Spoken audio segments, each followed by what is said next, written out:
Graça e paz, Igreja do Senhor. Amém. Abre a tua Bíblia no Evangelho de Lucas, capítulo 15. Evangelho de Lucas, capítulo 15. Começa falando de uma crítica sofrida por Jesus. Está assim escrito, a partir do versículo 1. E chegavam-se a ele todos os publicanos e pecadores para o ouvir. E os fariseus e os escribas murmuravam, dizendo: Este recebe pecadores e come com eles.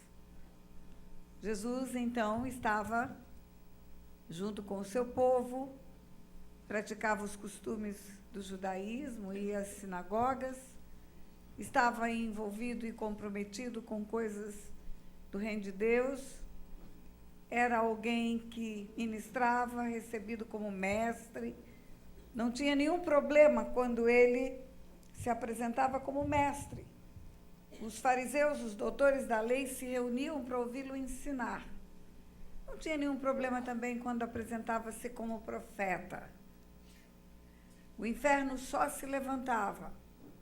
E as pessoas eram usadas por Satanás para afrontá-lo quando ele dizia ser o Filho de Deus. E eu quero te dar uma notícia. O inferno não se preocupa se você se diz evangélico, se você se diz cristão, se você se diz batista, presbiteriano, pentecostal, tradicional. Na Bíblia não há essa palavra evangélico. Na Bíblia está escrito que você é filho e filha de Deus. E Jesus andava no meio dos doutores da lei, andava no meio dos religiosos e também envolvia-se, comprometia-se com os perdidos de Israel. E ele estava numa reunião com o povo, certamente um dia comum, ouvindo um, ouvindo o outro, curando enfermidades, aconselhando, e recebe essa crítica dos fariseus e dos escribas, dos principais religiosos. Jesus recebe pecadores e come com eles. E Jesus responde a esses homens em parábolas. Ele não dá uma resposta direta. Jesus falava em parábolas. Parábolas eram historinhas do cotidiano que pareciam historinhas que tratavam de coisas naturais, mas, na verdade, Jesus estava falando de coisas espirituais. Ele estava falando de coisas do reino de Deus. Um dia um discípulo perguntou: por que o senhor fala através de parábolas? Ele disse: porque não é a todos que é dado conhecer os mistérios do reino de Deus. Mas a vós, que sois meus discípulos, eu explico. E ele explicava em particular o sentido espiritual das parábolas. E nós somos discípulos do Senhor, portanto, estamos aptos para entender o sentido das parábolas. E ele responde a esta crítica falando em parábolas. Ele fala a parábola da ovelha perdida, depois ele fala a parábola da dracma perdida, e por final, o que nos interessa, ele fala a parábola do filho pródigo. A partir do versículo 11. Está escrito assim: um certo homem tinha 2 filhos, e o mais moço deles disse ao pai: Pai, dá-me a parte dos bens que me pertence. E ele repartiu os haveres. E poucos dias depois, o filho mais novo, juntando tudo, partiu para uma terra longínqua e ali desperdiçou os seus bens, vivendo dissolutamente. E havendo ele gastado tudo, houve naquela terra uma grande fome, e começou a padecer necessidades, e foi, e chegou-se a um dos cidadãos daquela terra, o qual o mandou para os seus campos a apacentar porcos.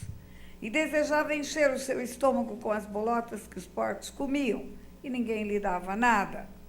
E tornando em si, ou caindo em si, como em algumas traduções dizem, disse: quantos empregados de meu pai têm abundância de pão, e eu aqui padecendo fome. Levantar-me-ei, irei ter com meu pai, e dir-lhe-ei: Pai, pequei contra o céu e diante de ti, e já não sou digno de ser chamado teu filho. Faze-me como um dos teus trabalhadores. E levantando-se foi para seu pai, e quando ainda estava longe, viu o seu pai, e se moveu de íntima compaixão, e correndo lançou-se-lhe ao pescoço e o beijou. E o filho disse: Pai, pequei contra o céu e diante de ti, já não sou digno de ser chamado teu filho. Mas o pai disse aos seus servos: Trazei depressa a melhor roupa, vestiu-o, põe um anel em suas mãos e alparca em seus pés, e trazei o bezerro cevado, matai-o e comamos e alegremo-nos, porque este meu filho estava morto e reviveu, estava perdido e foi achado. E começaram a alegrar-se. E o seu filho mais velho estava no campo, e quando veio, chegou perto de casa, ouviu a música, as danças, e chamando um dos servos, perguntou-lhe o que era aquilo. E ele disse: Veio teu irmão, e o teu pai matou o bezerro cevado, porque o recebeu são e salvo.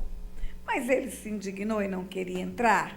E saindo o pai, estava com ele, mas respondendo ele disse: Pai, eu te sirvo há tantos anos, sem nunca transgredir uma lei tua, e nunca me deste um cabrito para alegrar-me com os meus amigos. Vindo, porém, este teu filho, que desperdiçou os teus bens com as meretrizes, mataste-lhe o novilho cevado.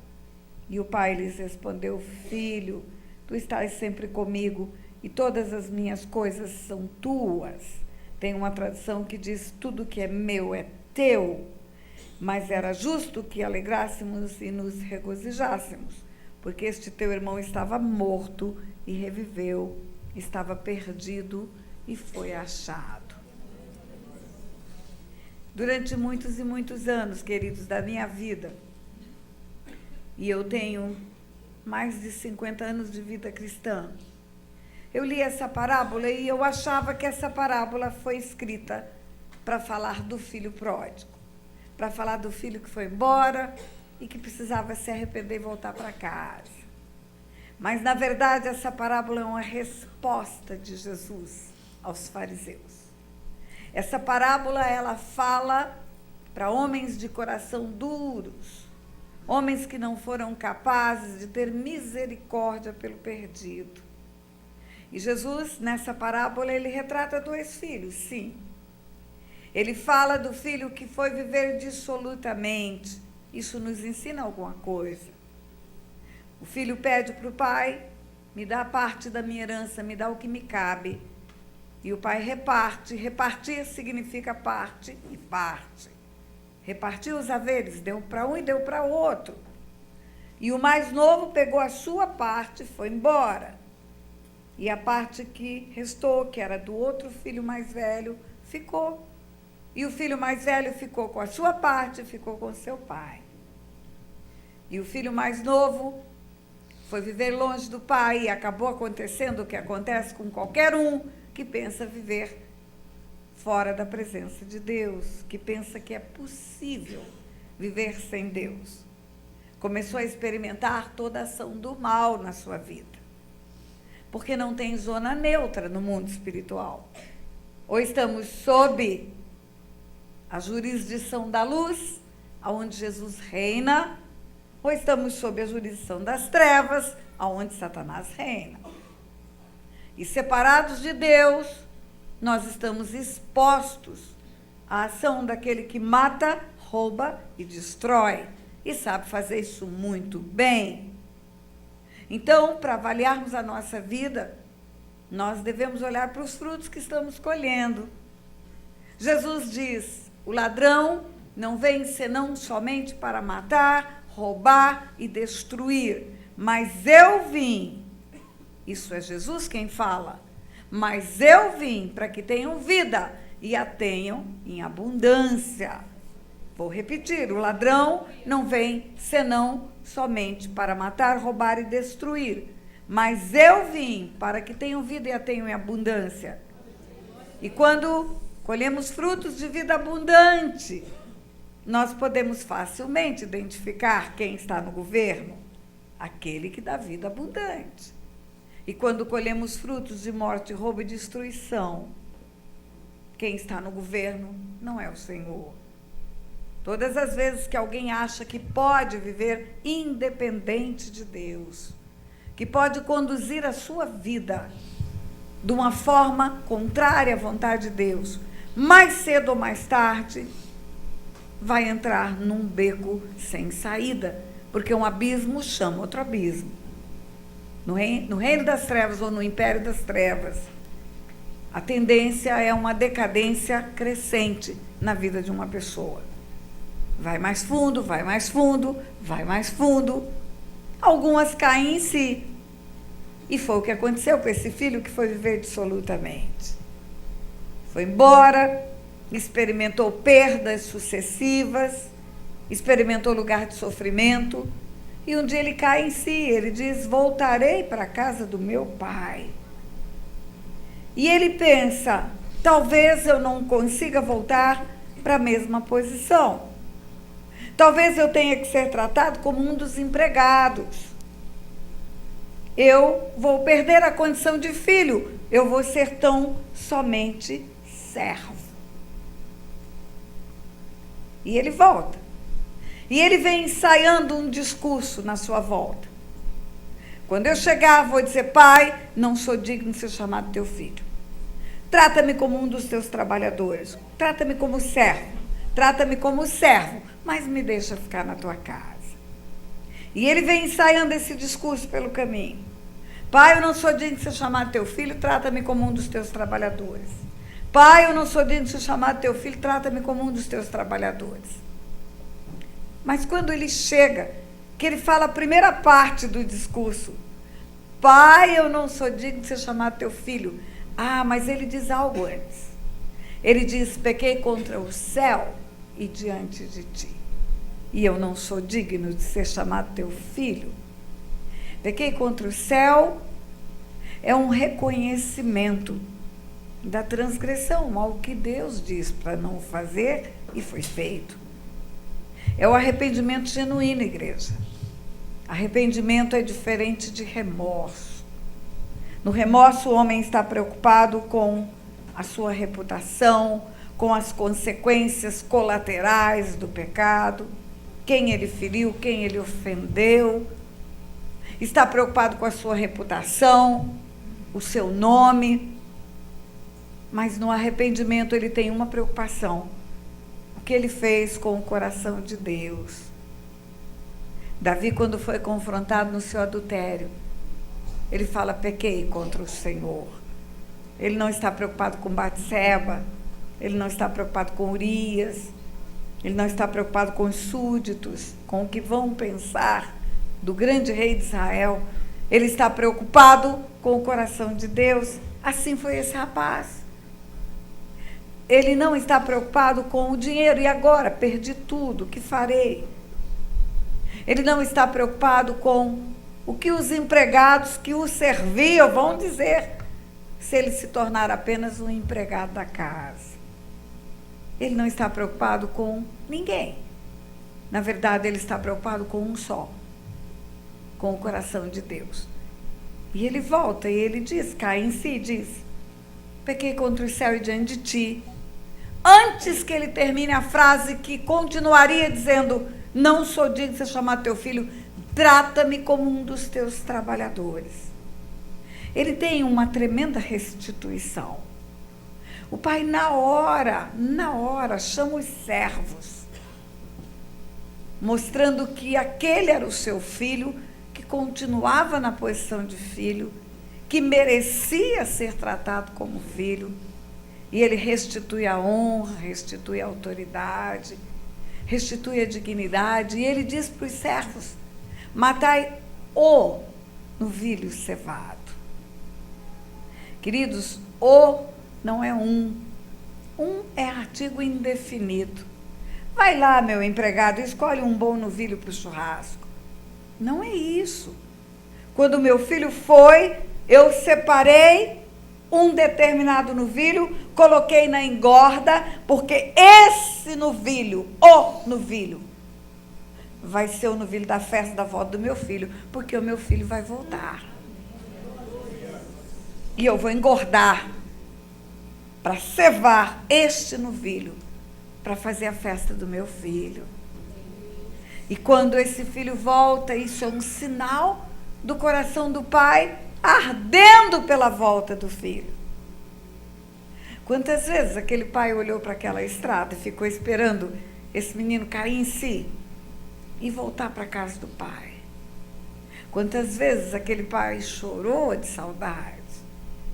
Quantas vezes olhou para aquele novilho específico e pensou, esse novilho já está gordo, já está na hora de fazer o churrasco.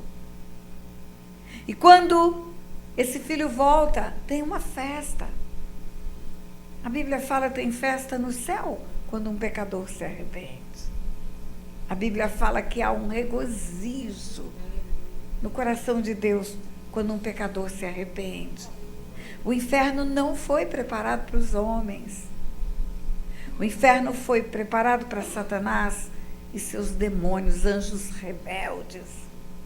Anjos que, mesmo conhecendo a face de Deus, mesmo tendo visto a glória de Deus, mesmo conhecendo a majestade de Deus, rebelaram-se contra Deus.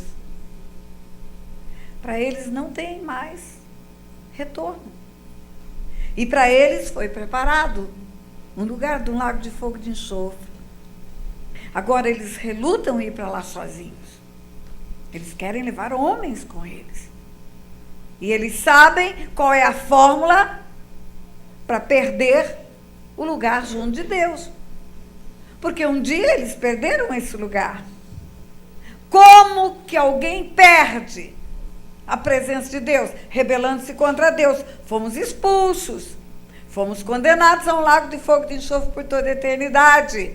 Ah, então se fizermos o homem rebelar-se contra Deus, se conseguirmos fazer com que o homem, induzido por influência nossa, assim eles pensam, tome decisões independentes de Deus, viva contrário à palavra de Deus, descumpra as ordenanças de Deus, então esses homens irão conosco para o inferno.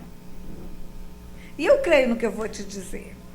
Eu creio que lá no Éden, quando Satanás induziu o homem ao pecado,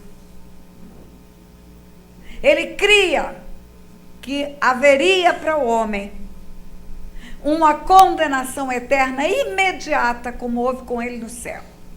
Porque ele foi expulso do céu e condenado irremediavelmente a um lago de fogo de enxofre por toda a eternidade. E eu creio que quando o homem pecou e que Deus o tirou do Éden,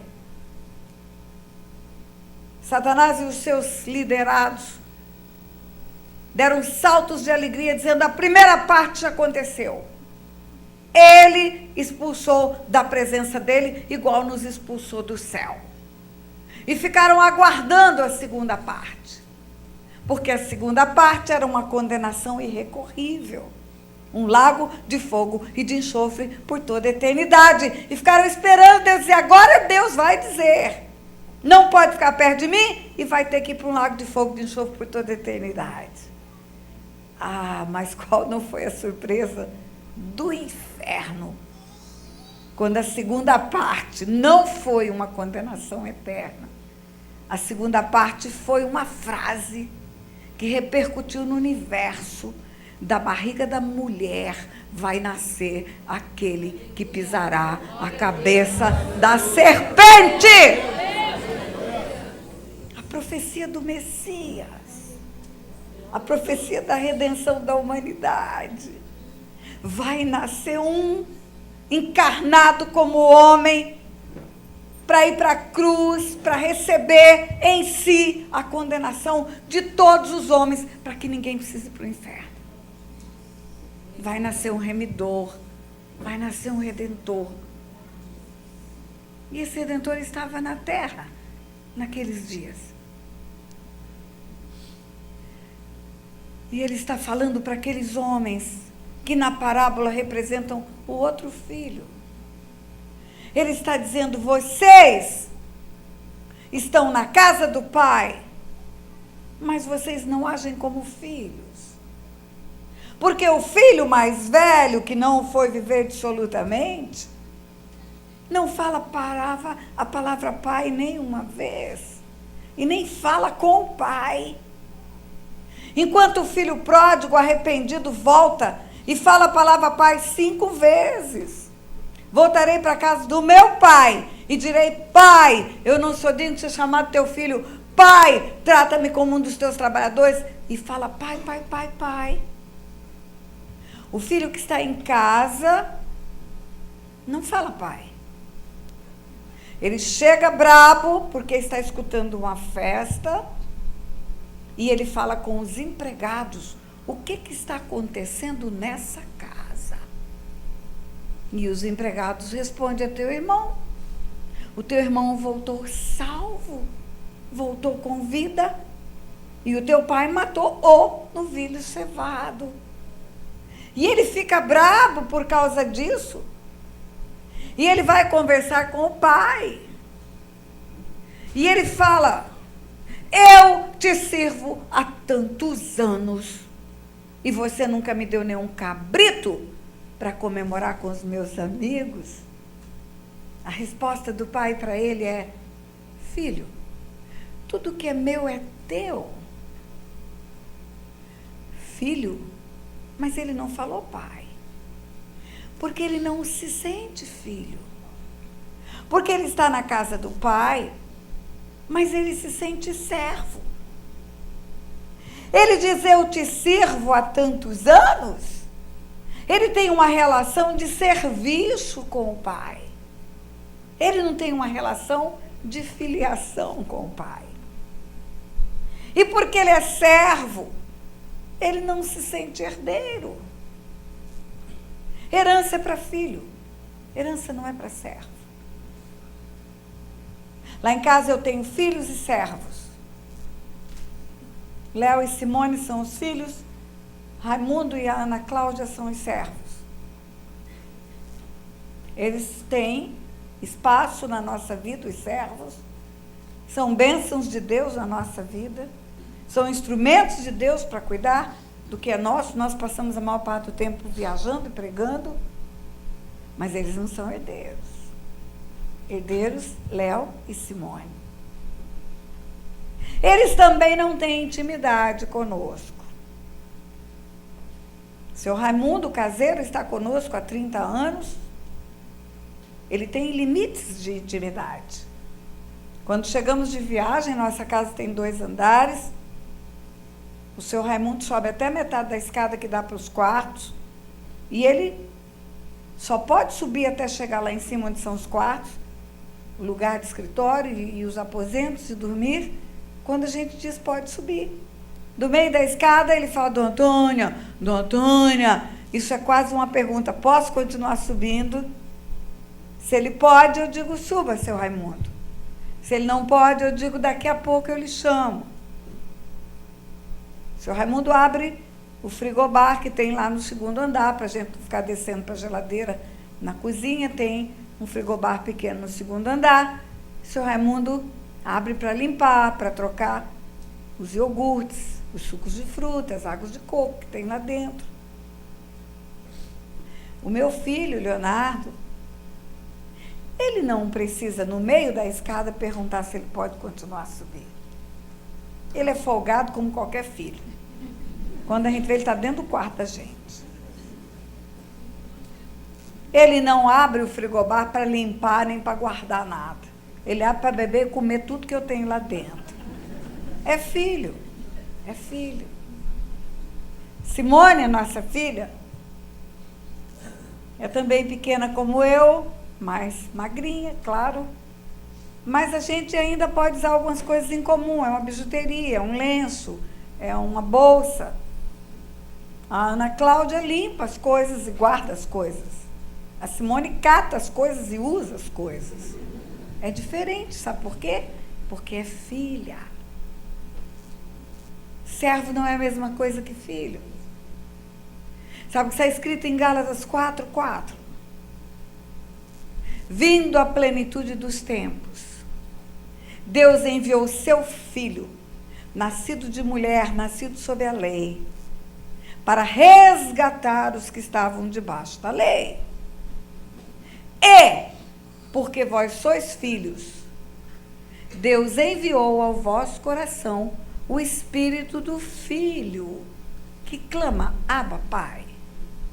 De sorte que já não sois mais filhos, mais servos, mas sois filhos. E se sois filhos, sois herdeiros. Está escrito isso. Está escrito, de sorte que não sois mais servos, mas sois filhos. Diga, não sois mais servo. Diga para quem está do seu lado. Mas sois filhos. Diga, e se sois filhos, sois herdeiros. Diga, não sois mais servos. Diga, servo não. Sois filhos. E porque sois filhos, sois herdeiros. Pastora, a senhora está dizendo para mim que eu não tenho que servir? Não disse isso. A diferença entre um filho e um servo é que o servo trabalha para garantir o emprego. E o filho trabalha para cuidar dos negócios do pai. Lembra de Jesus encontrado por sua mãe, quando ele estava conversando com os doutores? Ele disse, eu estou cuidando dos negócios do meu pai. O reino que nós estamos implantando, queridos, não é o reino de Deus só.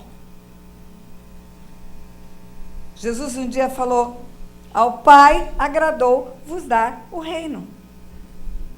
E ele disse que nós ouviremos, vinde, benditos do meu Pai, para o reino que vos está preparado, desde antes da fundação do mundo.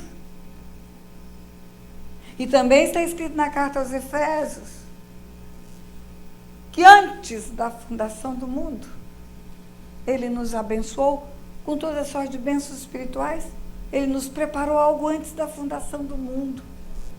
Então, o reino que implantamos não é só o reino de Deus, é o reino de Deus que é a nossa herança, porque somos filhos e portanto, somos herdeiros. Agora, muitas pessoas vivem no meio da igreja achando que são servos só. Achando que são servos. Trabalham. Ativismo. Morre de medo de não trabalhar. Na verdade, está num lugar desconfortável. Porque quando você trabalha como filho, você trabalha para agradar o coração do pai. Quando você trabalha como servo, você trabalha para ter resultados. E às vezes os resultados são invisíveis, nós não vemos no mundo natural. Só espiritualmente que nós vamos saber desse resultado. Quer ver? Eu vou te contar uma história para você entender o que eu estou falando. Uma vez eu estava no Rio de Janeiro, na casa de doutora Edmeia Willimans, uma tremenda mulher de Deus, minha amiga. E o filho dela estava com 2 amigas italianas dentro de casa. E ele foi fazer um estágio na Itália, em Roma especificamente, e lá conheceu pessoas e fez um intercâmbio. E agora tinham 2 irmãs na casa dele. E eu fui almoçar lá. Estava à mesa com aquela família, 2 mulheres, 2 jovenzinhas italianas sentadas na minha frente. E você acredite ou não, Deus fala conosco e o Espírito Santo falou comigo. Separa aquela e prega para ela, porque eu trouxe ela a essa nação para ela conhecer o Jesus que você serve. E eu não tenho mais dúvidas, identifico a voz de Deus. Falei com um rapaz que falava italiano, porque eu não falo. Falei, fala para ela que Deus me mandou conversar com ela. E ele falou e saímos da mesa. A mesa era um almoço, tinha muitas pessoas. E fomos para um banco lateral e ali começamos a conversar e eu ministrei a palavra para ela da forma mais simples para ela entender. Uma menina de Roma que frequentava todas as missas, que tinha toda a tradição religiosa de Roma. E Deus me mandou falar para ela da simplicidade da palavra, da cruz, na verdade. Porque não tem evangelho sem cruz, igreja. Antes do Pai dizer haja luz, ele disse haja cruz. Jesus foi preparado antes da fundação do mundo para ser o Cordeiro de Deus que tira o pecado do mundo. E depois de conversar um pouco, aquela moça faz uma pergunta: o que eu preciso fazer para entregar minha vida para esse Jesus? Eu falei: você só precisa concordar. Você só precisa concordar que o sacrifício da cruz foi feito por você. Você não precisa mais nada. Nenhuma Ave Maria, nenhum Pai Nosso, nenhuma ladainha, nada. Você só precisa dizer: eu quero. E eu gosto de usar uma figura muito simples. Imagina que você tem uma grande dívida num banco, uma grande dívida, $1 milhão, $1 bilhão, não tem dinheiro para pagar. Nem se vender tudo que tem não paga. E aí um dia um benfeitor vai lá no banco e deixa um cheque, está lá, um cheque de $1 bilhão. E fala: é para pagar a conta da Tânia. Esse cheque é para pagar a conta da Tânia, para ela não dever mais nada. O gerente do banco fica estupefato de ver alguém querendo pagar minha conta, mas ele não pode depositar aquele dinheiro na minha conta sem a minha anuência, sem a minha concordância. Eu preciso anuir, eu preciso concordar. Porque quem sabe qual é a intenção daquele que está querendo pagar minha conta? Me ter nas mãos? Tomar a minha família? O gerente não pode produzir esse pagamento ou esse depósito sem que eu concorde com ele, para zerar a conta. Ele pode até depositar, mas ele não pode pagar a conta. E ele manda me chamar: Tânia, apareceu alguém, depositou um dinheiro aí e disse que é para pagar a sua conta. Você concorda com isso? Imagine a loucura de eu responder: não, ou responder: vou pensar, acho que não, ainda é muito cedo, talvez amanhã. Assim é o sacrifício da cruz. Jesus paga a nossa conta, morre por nós, derrama o sangue que nos liberta, derrama o sangue que nos livra da morte, nos livra do inferno. E aí você pergunta para a pessoa: você quer Jesus? Ah, vou pensar. Você quer que esse sacrifício valha para você? Ah, vou ver, vou pensar. E eu expliquei da maneira mais simples para aquela moça. E ela aceitou, entregou a vida dela para Jesus. Ela falou: eu quero ser só isso, eu quero. E aí você fica pensando: será que resolveu mesmo? Será que esse assunto funcionou mesmo? Essa moça volta para a mesa e ela compartilha em italiano com a irmã do lado: olha, aconteceu isso e tal. A irmã ficou iradíssima, levantou, pegou o telefone, ligou para a mãe na Itália: mãe, minha irmã acaba de cometer uma loucura aqui. Olha o perigo de vir para casa de crente, o que pode acontecer? A mãe fez as duas voltarem para a Itália. Perigo. Fez as duas voltarem para a Itália. E eu fiquei muito aflita, porque eu vi que criou um clima familiar muito desagradável. Passado um tempo, eu liguei: doutora Edmeia, tem notícia daquela moça? Ela falou: minha filha, aquela moça foi expulsa de dentro de casa. Mas ela foi abrigada num alojamento da Jocum, que tem lá na Itália. Mas a mãe realmente cortou relações com ela. A família botou ela fora de casa.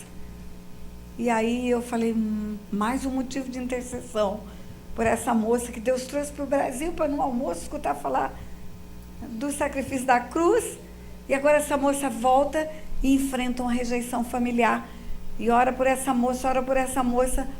Mais um tempo toca o telefone na minha casa. Doutora Edmeia: Tânia, sabe o que aconteceu? Aquela moça chegou na base da Jocum, apaixonou-se pela obra missionária. Sabe o que aquela moça está fazendo hoje? Ela está pregando o evangelho na Rússia. Então você não sabe. Você, quando está implantando o reino, você não sabe o que vai acontecer. Você não tem ideia. Você não tem noção. Há 2 dias atrás, eu recebi uma mensagem de um jovem de Manaus, Porque alguém do Japão, que viu um vídeo meu no YouTube, falou para ele, escuta o vídeo, veja o vídeo. E ele viu e se converteu escutando o vídeo. E aí entra em contato conosco, querendo fazer uma ligação, querendo uma orientação. Pastor, eu me converti escutando um vídeo. Um dia lá em Brasília, uma pessoa achou um DVD na rua. O encarte dos DVDs, do material que eu tenho, eu trouxe aí. O encarte dele é de papel, é uma capa de papel, papelão. E é fácil cair. E aí alguém comprou e saiu com aquilo na mão, caiu na rua o DVD. E alguém encontrou o DVD sem capa na rua. E ouviu e entregou a vida para Jesus escutando o DVD. Você não sabe o que Deus vai fazer. Mas quando implantamos esse reino, nós estamos implantando um reino que é a nossa herança. Nós vamos viver eternamente como uma família bendita. Uma família que vai viver junto por toda a eternidade. São irmãos que nós estamos ganhando. São irmãos que estamos ganhando para o coração de Deus. E Jesus está falando para aqueles homens, olha, vocês estão na casa do Pai, andam, entendem os princípios, leem os preceitos, estudam as leis, mas vocês não entendem o amor do Pai pelos perdidos. Vocês não entendem que eu vim justamente por causa do pecador. Você não entende que eu vim para salvar o que está perdido. Vocês estão na casa do Pai, mas não são filhos, são servos. Porque se fossem filhos, vocês fariam uma leitura da dor que há no coração do Pai por causa do pecador. Se vocês fossem filhos, vocês teriam um coração doído e veriam as lágrimas que há no olhar do Pai, porque milhares de homens e mulheres estão se perdendo na terra. E se vocês fossem filhos, fariseus, vocês se alegrariam com a volta do perdido para casa. Vocês fariam festa junto com ele. Porque essa parábola também nos ensina algo. Nos ensina que quem conheceu o lugar do Pai, quem andou no lugar do Pai, e resolveu ir embora e viver dissolutamente, está morto, tão morto como quem nunca veio para a casa do Pai. Porque quando o pai fala com o irmão que ficou em casa, ele não fala, teu irmão estava desviado. Ele fala, teu irmão estava morto e reviveu. Nós é que falamos desviados. Mas fora da presença de Deus é morte. É morte. O nosso coração tem que sofrer pelo que está lá fora, porque foi embora, mesmo conhecendo a vontade do Pai. O nosso coração tem que sofrer pelo perdido, pela alma que está lá fora, pelo caído. Porque se somos filhos de Deus, nós temos que ter o nosso coração batendo junto com o coração do Pai.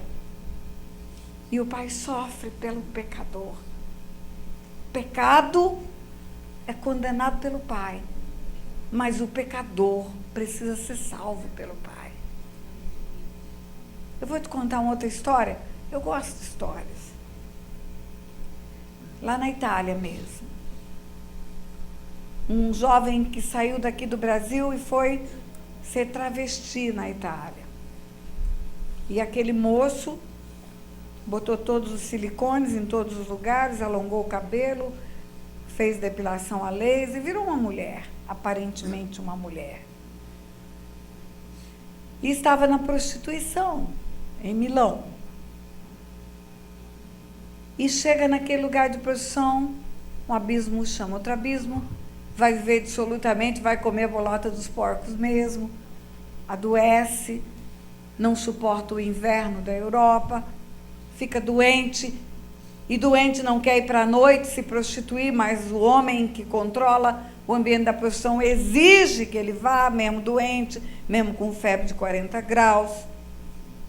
E ele sai na madrugada para ir para o ambiente da prostituição, doente, com febre.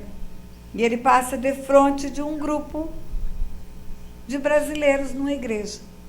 Ele escuta na língua dele o louvor dentro daquele templo.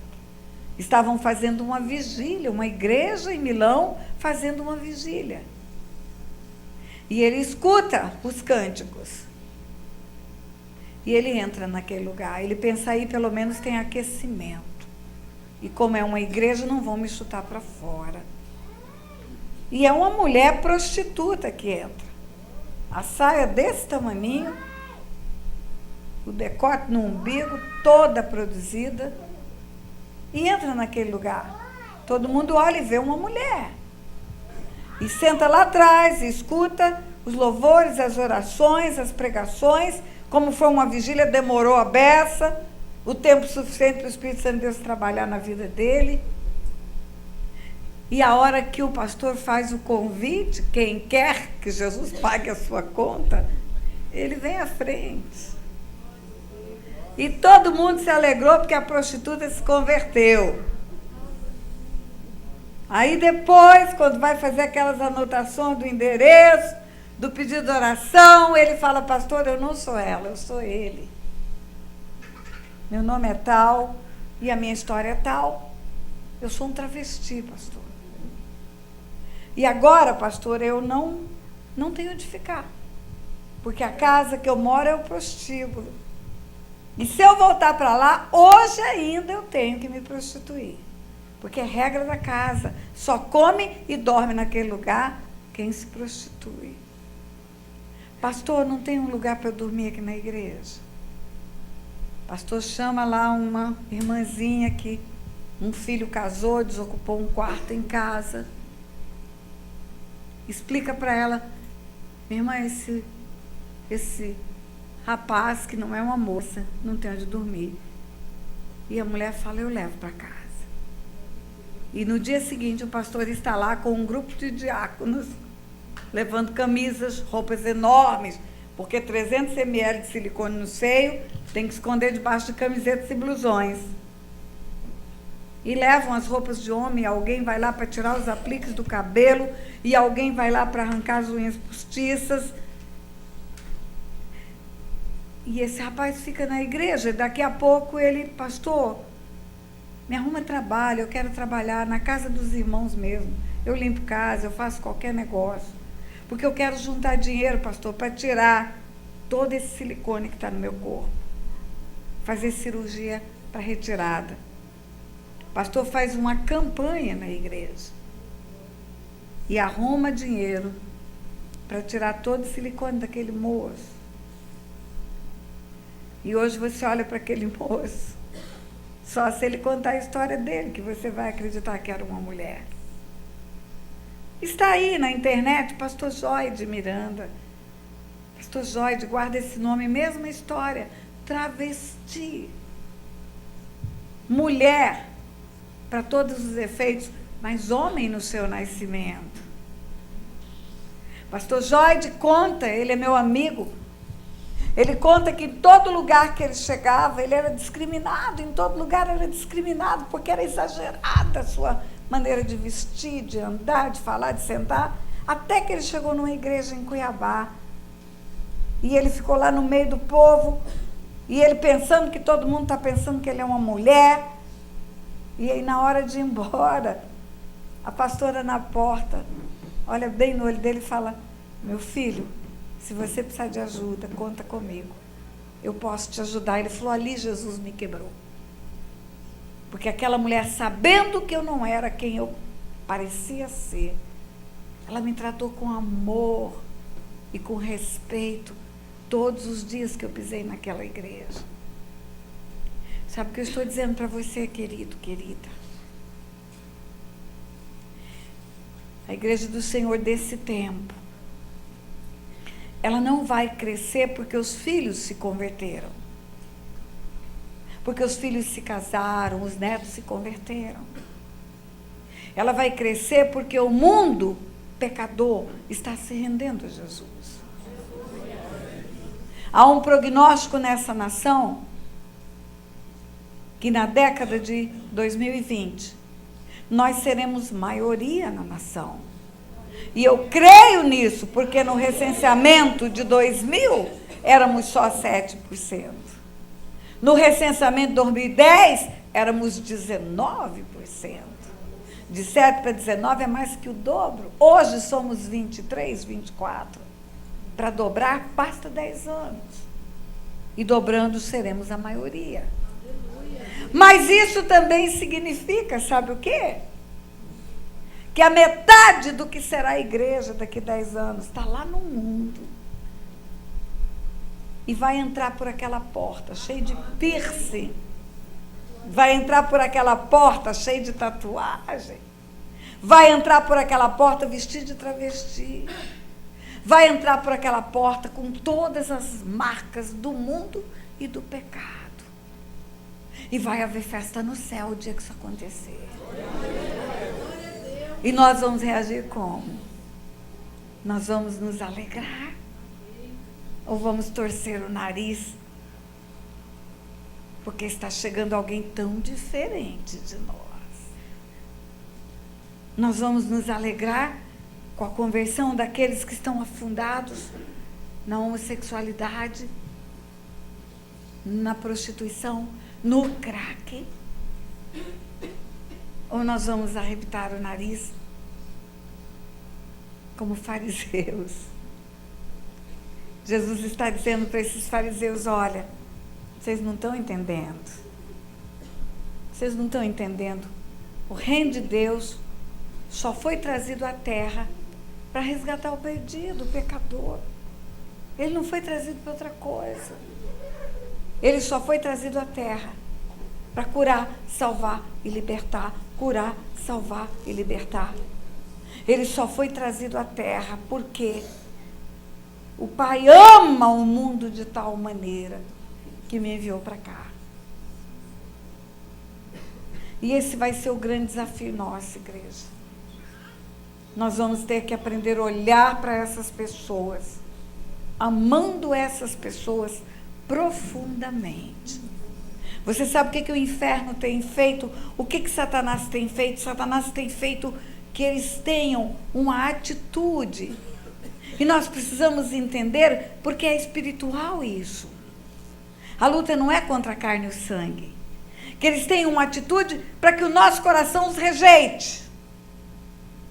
Que eles tenham atitudes de afronta para que nós tenhamos aversão a eles. E o amor que deveríamos ter desapareça. Na verdade, nós temos que amar essas pessoas do jeito que elas estão. E como elas estão agindo. E do jeito que elas são. Por que tem um grupo querendo levantar uma lei contra a homofobia? Porque algumas pessoas se comportam homofobicamente. Porque algumas pessoas tratam como se não fossem pessoas amadas por Deus. Tratam como se fossem aberrações espirituais. Na verdade, são pessoas precisando de Deus. Precisando de Jesus, do sacrifício que foi feito na cruz do Calvário. Jesus está ensinando para os fariseus que vocês não conseguem entender isto. Vocês estão me criticando porque eu estou com eles, mas é por causa deles que eu vim. Em nome de Jesus, eu creio que a igreja do Senhor vai ter as marcas do Senhor. A marca da misericórdia. A marca de um amor incondicional. Amor incondicional é um amor que ama apesar de tudo. É um amor que não desiste nunca. É um amor bíblico. Sabe como é o amor bíblico? Um amor que não desiste. A palavra de Deus nos ensina que existem 10 mandamentos para o mundo. Para todos. 10 mandamentos escritos em tábuas de pedra pelo dedo de Deus. Porque Deus amou o mundo de tal maneira que deu o seu Filho. Para que todo mundo creia.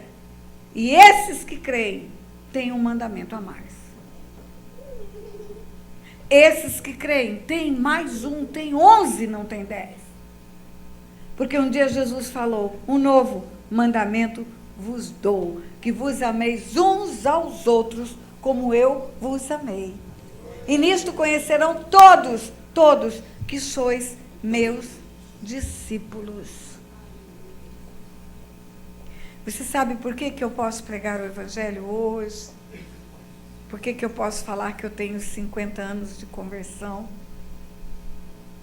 Porque um dia esse homem chamado Otto, meu marido, pastor Otto, naquele tempo não era pastor, era um jovenzinho de 24 anos.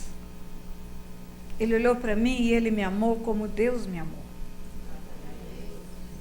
Ele não viu uma menina completamente perturbada. Ele não viu uma menina querendo ser prostituta e se oferecendo para ele para ser prostituta. Ele não viu uma menina que odiava o pai a ponto de pegar uma faca e querer matar o pai 4 dias antes. Ele não viu uma menina bêbada, porque eu estava bêbada no dia que eu conheci. Ele viu uma alma. Ele viu uma alma carente de Deus. Ele viu uma alma carente de misericórdia. E ele era filho de crente. Era crente.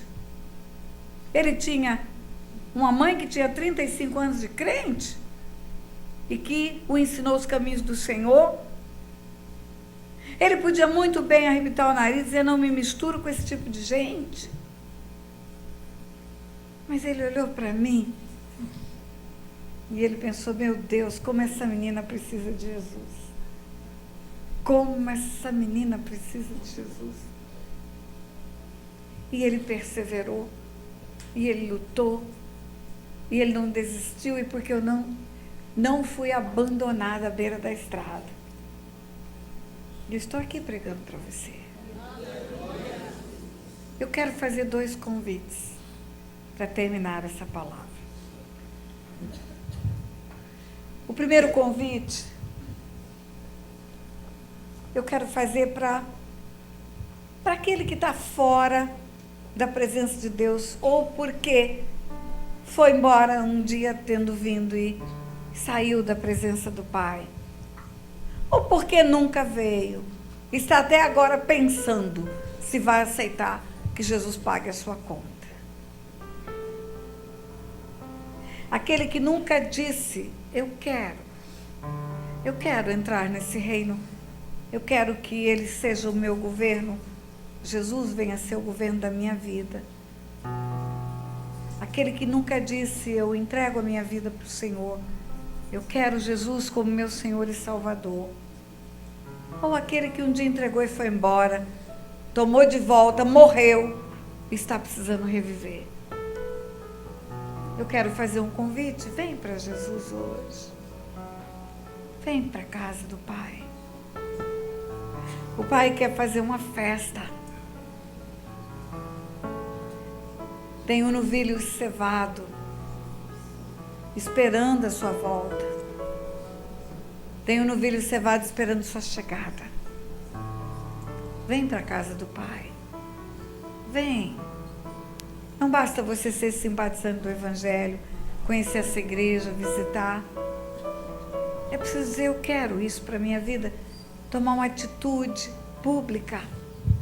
Se você quer isto onde você estiver, levante sua mão, identifique-se. Identifique-se. Voltarei para a casa do Pai. Voltarei para a casa do Pai. Glória a Deus. Venha, eu não vi, está lá atrás. Venha, querida. Vem cá, traz ela aqui, irmã. Traz ela. Traz ela. É preciso ter alegria na igreja. É preciso ter alegria. Alegria. Recebe ela com um abraço gostoso. Dá um beijo nela. Isso. Nós não somos como os fariseus que não se alegram. Não se alegram. Não tem mais alguém? Vem. Vem. Deus está Deus está sonhando com esse dia. Ele está sonhando com o dia da sua chegada. Ele está preparando a festa. Tem festa no céu, igreja. Tem festa no céu. Tem mais alguém? Não precisa ter mais de um para ter festa no céu, não. A Bíblia fala que tem festa no céu quando um se arrepende. Tem mais alguém? Me dá a mão, querida. Tem mais alguém? Venha. Venha. Venha para orarmos juntos. Ele se importa com você. Ele compreende seu caminho. Nós vamos fazer uma oração. Nós vamos fazer uma oração juntos. Vamos ajudá-la nessa oração. Vamos falar junto com ela. Fala assim, querida: Senhor meu Deus e meu Pai. Vamos falar junto, igreja. Senhor meu Deus e meu Pai. Fala: eu estou chegando na tua casa. Eu estou chegando no teu aconchego. Eu estou chegando no lugar onde há vida e vida abundante. Reconheço o meu pecado. Reconheço a necessidade que tenho de salvação. Entrego a minha vida em tuas mãos, dando o governo da minha vida para o Senhor. Dizendo: venha ser o meu Deus e o meu Pai. Recebo teu Filho Jesus como o meu único Senhor e Salvador, em nome de Jesus. Nós, como igreja, ligamos na terra essa confissão e sabemos que no céu ela está sendo ligada agora. O nome dessa moça está sendo escrito no livro da vida, em nome de Jesus. Alguém orou dessa forma e quer vir aqui à frente para fazer parte dessa festa especial dessa noite?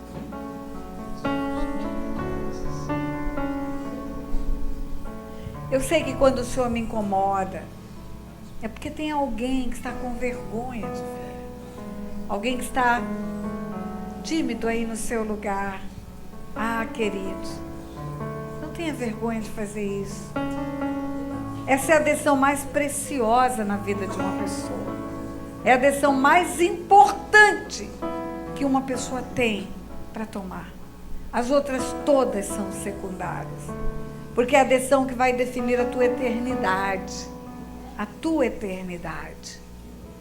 Então eu ofereço mais uma vez, antes de fazer o segundo convite. Você quer vir agregar a essa decisão? Vir também para ser recebido por esse ministério, por essa igreja? Alguém que estava perdido desde o seu nascimento, ou alguém que estava perdido por algum tempo porque saiu da casa do Pai? Volta.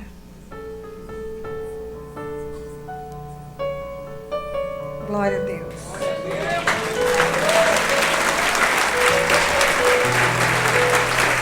Vem outra irmã que eu quero que abraça essa também.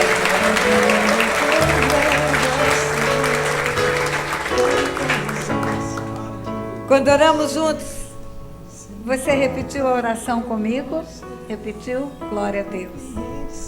Senhor, como igreja do Senhor, nós ligamos na terra, Pai.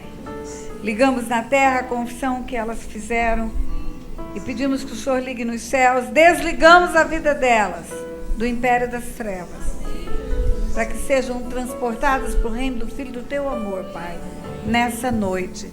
Em nome de Jesus, abençoa, Senhor, cada uma delas. Batiza com Teu Espírito. Revela, Senhor, os mistérios do Teu reino. E que seja feita na vida delas a Tua vontade. Venha o Teu reino, Pai, sobre a vida delas, como é no céu, Pai. Em nome de Jesus, amém. Vocês podem ir, não sei onde vocês a levam. Mas eu quero fazer um segundo convite. Esse segundo convite eu quero desafiar a igreja. Eu quero desafiar a igreja. Esse lugar é ótimo. iluminado, confortável, bonito. Esse lugar é um lugar de celebração. Aqui nos reunimos para celebrar ao Senhor. Adoramos juntos, louvamos, trazemos nossos filhos, apresentamos no altar. Mas nós precisamos ir aonde os pecadores estão. Nós precisamos ir ao encontro deles. Milhares deles estão morrendo. Milhares deles estão perdidos.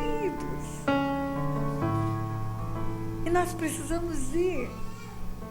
Não sei aonde, não sei como, mas em algum lugar você pode ir. Outro dia eu desafiei uma igreja e um rapaz veio conversar comigo no fim do culto. Pastora, eu não tenho jeito, não tenho dom para pregar, eu não tenho chamado para evangelista. Mas a palavra de Deus, o ide, para ganhar almas é para todo mundo.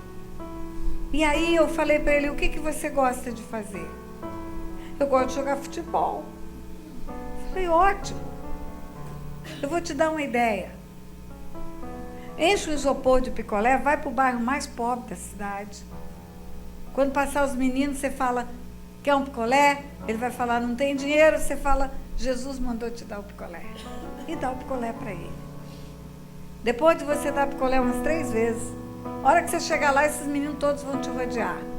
Aí você vai dizer para eles, olha, o picolé era só uma desculpa para conquistar vocês. Na verdade, o que eu quero fazer nesse lugar é um time de futebol. E você vai ensinar eles a jogarem futebol. Vai dar aulinha de futebol para eles. Escolhe o dia e a hora que você pode. Agora tem uma regra. Todo dia, os 2 times vão ter que escutar 15 minutos de pregação. Só pode jogar bola quem escutar a pregação. Você vai ver que para jogar bola, menino até escuta a pregação. E quando você menos esperar, você ganhou meninos para Jesus. Eu não sei como. Outro dia um rapaz falou para mim, pastora, eu tenho muita timidez, eu tenho vergonha de falar. Eu falei para ele, mas pelo telefone você também tem timidez? Eu tenho, pastor, eu tenho uma dificuldade para falar. E você se comunica como com seus amigos? Ah, pela internet, eu escrevo. Eu falei, meu filho, se o apóstolo Paulo tivesse uma internet nas mãos, use a internet.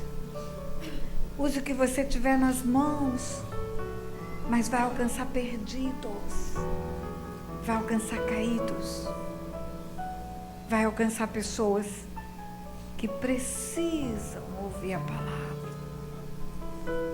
Às vezes nos comportamos como fariseus. Achamos que quando investimos em missões já fizemos a nossa parte.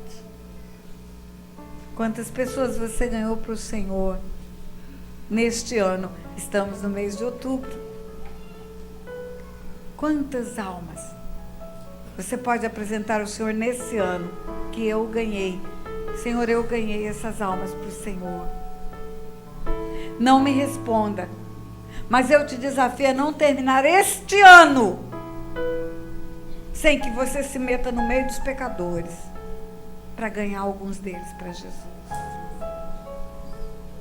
Se cada um de nós ganhar um, sabe o que acontece? A igreja dobra neste ano. Ela dobra neste ano.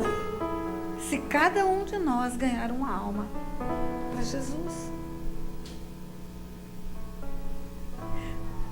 Nós não podemos ficar, queridos, como uma igreja que só olha para si e não olha para o perdido. Tem célula, eu sei. Tem trabalhos de evangelismo, eu sei. Eu já conheço esse ministério. Mas eu estou dando responsabilidade para cada um. Para cada um. Depois você leva para a célula, mas ganha. Depois você traz para a igreja, mas ganha. Quem quer topar esse desafio? Coloque-se de pé. Eu vou orar, pedir que o Senhor te capacite. Glória a Deus. Que o Senhor te dê ousadia, intrepidez, coragem. Pai, em nome de Jesus, nós somos o teu povo, Pai. Pai, quando o teu filho Jesus veio à terra e trouxe a grandeza do teu amor para nós, ele andou no meio dos homens. Quando ele voltou, Pai, voltou para o trono da glória dele. Ele deixou 12 pessoas só. Ele contou com 12 só. E esses 12 trabalharam tanto, Pai, que ganharam outros. Que trabalharam tanto, que ganharam outros. Que trabalharam tanto, que ganharam outros. Por isso nós estamos aqui. Por isso nós estamos aqui. Como numa corrida de revezamento, nós somos a turma que está correndo agora, Pai. Dá-nos ousadia, intrepidez, coragem, disposição e amor pelas almas perdidas, Pai. Faz-nos ver os homens como o Senhor vê. Faz-nos ver o coração deles e o teu coração, Pai. Dá-nos paixão pelas almas, Pai. Dá-nos paixão pelas almas. Nós te pedimos isso em nome de Jesus. Diga: eu recebo. Em nome de Jesus. Amém.